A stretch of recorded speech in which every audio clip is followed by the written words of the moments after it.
Lumakas na bilang tropical storm ang bagyong Maymay habang patuloy na kumikilos malapit sa hilagang kanlurang Luzon.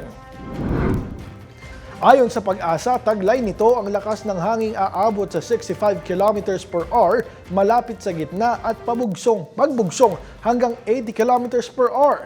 Huling namataan ang sentro nito 170 km kanluran, hilagang kanluran ng Bacnotan, La Union at mabagal na kumikilos pa timog silangan.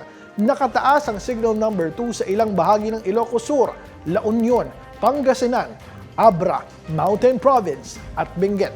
Habang signal number 1 naman sa Ilocos Norte, Cagayan, Isabela, Quirino at Nueva Vizcaya, gayon din sa Ifugao, Kalinga, Apayao, northern portion ng Zambales, Tarlac, Nueva Ecija at Aurora.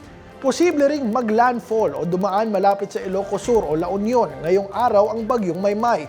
Binabantayan din ng Pag-asa ang Typhoon Dolphin sa labas ng Philippine Area of Responsibility na maaaring pumasok sa PAR sa mga susunod na araw.